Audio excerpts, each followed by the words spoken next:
was listening to Fly, and Fly's been around for years now, but that song is so much, it's about like building yourself back up at a moment where it seems like it's really, really hard and really low. Are you guys, like, can you think of a time where you go, that was the hardest thing we had to go through to get to where we are now? Yeah. I can think of a lot of moments. Whenever when our record company shut down and we got that phone call, I remember everything perfectly, just being in my bedroom, getting that call and feeling like my world was crashing down. And I hadn't really felt that way until like the last time I had really felt that way was when I moved to Nashville, away from home, 12 hours away, knew no one, so lonely, just, you know, that whole thing. But just that day was just like, oh, that was rough. Yeah, that was in like February, so like beginning of 2017. That was all happening, and then kind of on the mend 6 months later, when I think, you know, life is getting better, my relationship ends, a 3-year relationship. So I was just like, whammy, but double whammy. I was just like playing Wii, and they just keep punching me.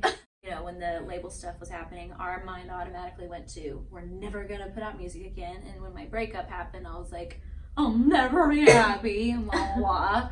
So yeah, it sucked, but look at us now. I know. Well, the thing is, we wouldn't have Die From a Broken Heart if we didn't go through all that, because we wrote that. We kind of, we wrote Die From a Broken Heart 2 weeks after her 3-year relationship ended. Yeah. And like, we were in the middle of this confusing career thing going on, and then her breakup, and there was just so many things going on. So we pulled from a lot of different places. I mean, even, you know, with y'all's car wreck, like that was probably a moment where y'all were just like completely stopped in your tracks and just like reevaluate everything. Completely.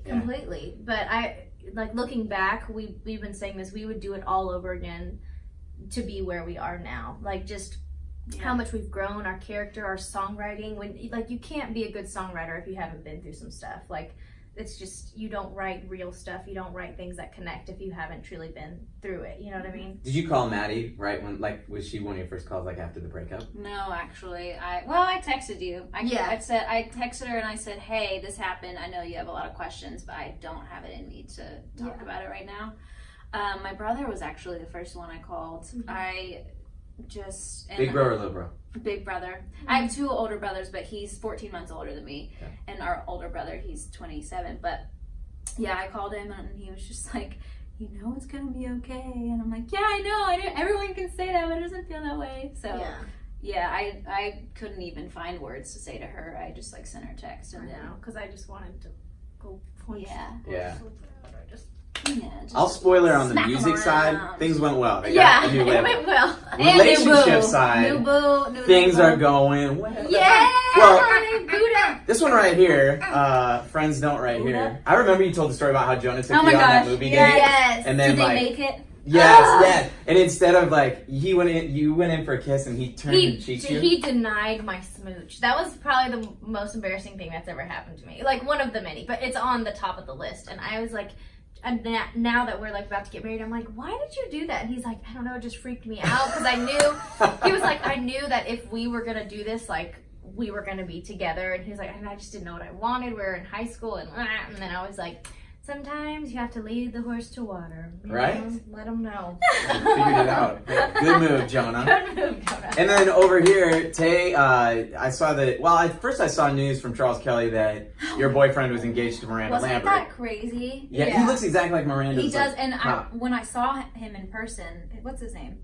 Brandon at the ACMs, I was like, I saw his profile, and I genuinely thought, is that Josh? Yeah. So I get why people thought it was him, but if you guys don't know, Miranda Lambert got married to a guy that looks exactly like my boyfriend. So when she announced it, everyone was like texting Josh, like, yo, congrats. And some people thought it was, because they thought it looked real. Like him. Yeah. And then Charles Kelly from Lady Antebellum wanted to be a jokester, and he posted it and said, congrats on your marriage, whatever, and people just didn't get that it was a joke. And so everyone thinks your boyfriend's married to Miranda Lambert. Yeah. Well, but speaking of proposals and stuff, I mean, everybody on our show's engaged except for me right now. Chuck's engaged, TJ's engaged, Matt, the engineer in the other room, engaged. 2019's. This is the year. This is the Oh year my for gosh! engagement. See, I got engaged in 2018, so yeah. I But was you in- getting married in 2019. Yeah, that's true. So we're yeah. in. So we got June 22nd, July 12th, and December Are you going 31st. to People all are of getting. those weddings? Apparently. Oh, Brian's you already better- trying to tap out of them. And Brian's nowhere near a relationship even. So but are you gonna get engaged? When's this happening? I would love to get engaged. Yeah. I found my forever person, but I mean, we've been dating a little over a year, so we're Perfect. just doing the thing, getting Start to know each fading other. up. Yes. Oh. Now Brian's wrapping us up. Well, anyway, there's a little bit more about Maddie and Tay. You can find even more of them probably on our Facebook page. These are Maddie, my maracas. Tay, Guacamole. and their maracas. Guacamole. Oh, I want Mexican food so bad. Let's go get enchiladas. Let's go eat. Let's go.